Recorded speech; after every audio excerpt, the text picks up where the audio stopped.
Hai guys, welcome back to my YouTube channel. Balik lagi bersama aku Putri Kayaan di sini. Terima kasih buat kalian semua yang sudah klik video aku, dan buat yang baru gabung di channel aku, selamat datang, selamat bergabung. Oke, di video kali ini aku akan membahas tentang Ratu Cleopatra lagi, karena sebelumnya itu aku belum selesai, beneran belum selesai membahasnya. Di sini aku akan membahas 10 fakta dari Ratu Cleopatra yang mungkin kalian tidak akan ketahui. Siapa sih Ratu Cleopatra ini? Kenapa sampai sekarang orang-orang masih mengenangnya?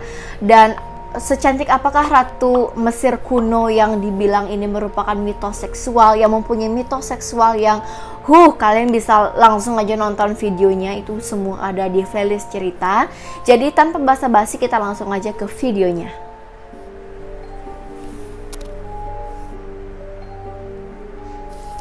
Nah guys, seringkali Ratu Cleopatra ini kalau misalnya di sosial media ini dikenal dengan ratu yang anggun, cantik, pintar, cerdas, karena dari karismatiknya memang sangat terlihat. Tapi kalian tahu nggak sih, ada beberapa fakta yang mungkin kalian tidak ketahui di belakang Ratu Cleopatra tersebut. Oke, di sini aku akan bahas satu persatu mengenai fakta menarik dari Ratu Cleopatra.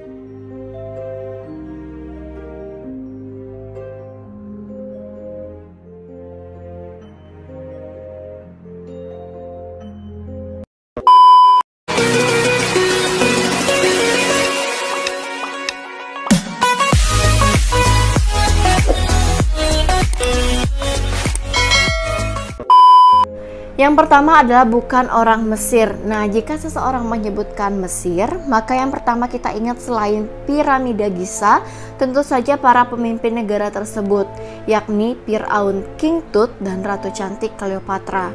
Tapi salah satu dari mereka ternyata bukanlah orang Mesir. Ternyata menurut sejarah Makedonia, Cleopatra ini adalah anggota keluarga dinasti Ptolemeus yang diturunkan dari Jenderal Alexander Agung yang bernama Ptolemeus I. Itu berarti sang ratu tidak hanya memiliki leluhur orang Yunani, tapi juga berbicara bahasa Yunani dan mengikuti adat istiadat Yunani. Dinasti Ptolemeus ini memerintah Mesir selama 300 tahun setelah negara diserahkan kepada Ptolemeus I sesudah kematian Alexander pada tahun 323 sebelum Masehi. Pertanyaannya, bagaimana Mesir berakhir di tangan bangsa ini? Tentu saja dengan cara menaklukkannya, cara yang sering dilakukan oleh orang-orang Yunani kuno. Dan kabar baiknya, ternyata bangsa Mesir ini menerima bahwa mereka ini disebabkan bangsa Mesir sudah jenuh dengan bangsa Persia yang merupakan penakluk yang datang sebelum para penakluk dari Alexandria. Nah, yang kedua ternyata ada tradisi incest. Tradisi ini merupakan bukan kelainan seksual, tapi ini merupakan salah satu tradisi yang dijalankan oleh pemerintahan pada Mesir kuno, di mana tujuannya ini adalah untuk tetap memperoleh gelar bangsawan ataupun keturunannya tidak berubah. Jadi salah satu incest ini adalah menikah dengan saudara kandung sendiri, terus bercinta dengan saudara kandung sendiri. Itu merupakan tradisi incest yang dilakukan pada saat Mesir kuno. Dalam mitologi Mesir, yaitu dewa Osiris menikahi saudara perempuannya yaitu Isis dengan menjaga kemurnian garis keturunan kerajaan. Hal tersebut ditiru oleh para Firaun Mesir yang melihat dewa-dewa Mesir sebagai teladan yang mengagumkan.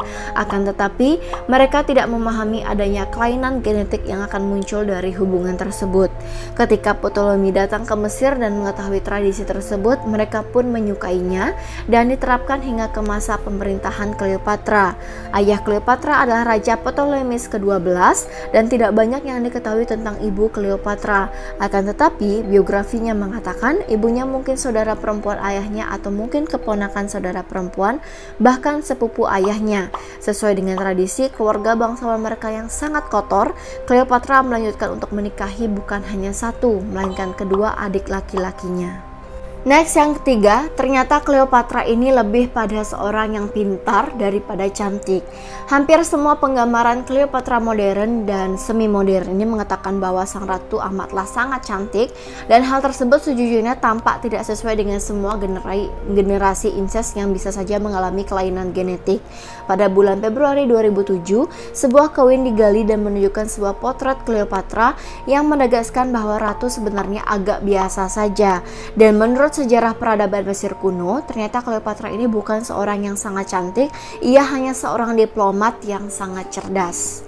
Nah, karena beberapa media ini sudah memperlihatkan gimana semi modern dari Cleopatra ini yang sangat cantik, anggun, tapi yang jelas ataupun yang benar-benar terjadi ini, maupun dia cantik atau enggak karena tradisi incest ini, yang jelas ia ini merupakan salah satu perempuan yang diplomatnya itu cerdas banget karena mempunyai pendidikan yang sangat tinggi, bisa menguasai beberapa bahasa yang tidak semua ratu bisa kuasai, terus bisa belajar matematika, biologi, ilmu pengetahuan, dan masih banyak lagi yang ia pelajari, sehingga orang-orang itu segan dengan kekuasaan beliau yang memang sangat cerdas, dan mungkin karena semi modern ini dibilang ratu yang sangat cantik.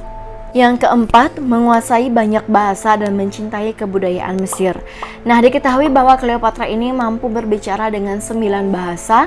Selain bahasa Yunani yang merupakan bahasa asli dari dinasti Ptolemeus, Cleopatra juga berbicara dalam bahasa-bahasa dari negara tetangga, termasuk Arab, Yahudi, Patria, Suriah, Ethiopia, Media, dan Trogoditai. Dia juga satu-satunya anggota dinasti Ptolemeus yang peduli untuk mempelajari bahasa Mesir di saat keturunan Ptolemeus lainnya hanya berdiam di kota Alexandria, dan bahasa Yunani menjadi bahasa perdagangan dan pemerintahan Mesir pada saat itu. Dan menurut sejarah, Cleopatra dapat berbicara bahasa Koptik asli dan dia juga bisa membaca hieroglif. Terlebih lagi, ia menggambarkan dirinya sebagai seorang Mesir dengan mengenakan pakaian tradisional dan menghadiri festival serta upacara tradisional Mesir. Tidak seperti keturunan dinasti Ptolemeus lainnya yang tidak loyal terhadap kebudayaan Mesir. Fakta yang kelima yaitu membunuh 3 saudara kandungnya termasuk 2 yang dinikahinya. Menurut beberapa media, ternyata Cleopatra ini memerintah bersama ayahnya Ptolemy XII dalam waktu yang singkat sampai kematian ayahnya pada tahun 51 sebelum Masehi. Dalam surat wasiatnya, Ptolemy XII ini memutuskan bahwa Cleopatra harus menikahi saudara laki-lakinya yang berumur 11 tahun. Namun keduanya jelas tidak menyukai satu sama lain. Hubungan itu berakhir ketika sang adik Ptolemy XIII berusaha merebut kendali tahta dan memohon kepada Julius Caesar untuk membantunya. Caesar yang merupakan kekasih Cleopatra menyarankan agar Ptolemeus XIII memerintah bersama saudara perempuannya. Namun Ptolemeus XIII ini menolaknya dan akhirnya Caesar mengalahkan Ptolemy pada pertempuran. Ternyata pertempuran ini berlangsung di Sungai Nil dan Ptolemeus XIII ini tenggelam di sungai ketika mencoba melarikan diri. Dan tak sampai di sana saja, Cleopatra juga harus menikahi saudara laki-lakinya yang lain, kemudian meninggal misterius, kemungkinan besar karena diracun.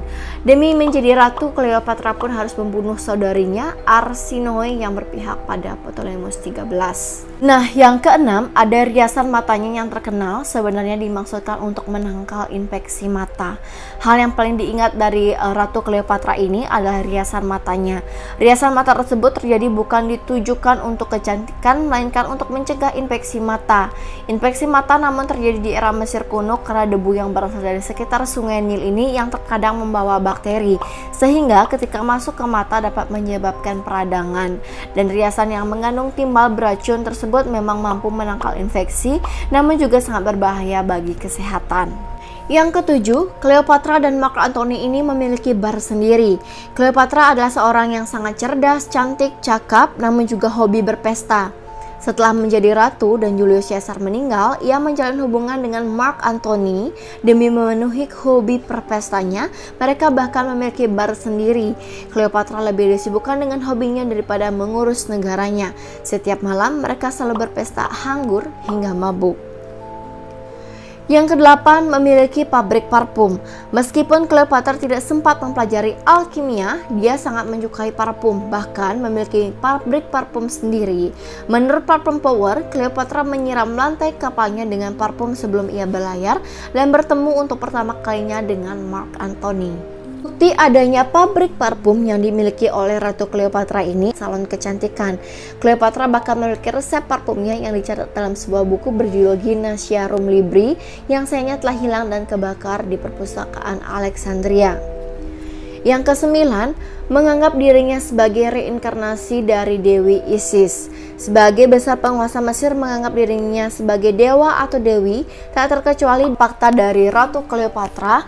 Next, aku akan membahas hal menarik dari Ratu Cleopatra mungkin di next video. Jadi beberapa fakta dari Cleopatra ini merupakan fakta-fakta yang memang benar adanya, dan kalian bisa ambil pelajarannya bahwa wanita cantik itu tidak sepenuhnya memiliki image yang baik, ataupun wanita yang sangat digemari itu tidak sepenuhnya memiliki image yang baik. Oke guys, sampai ketemu lagi di next video lainnya. Nantikan episode cerita yang lebih menarik dan lebih seru lainnya. Dan jangan lupa untuk kalian semua di like, comment, share, and subscribe. Dan sekian dulu dari aku. Bye bye, sampai ketemu lagi di next video.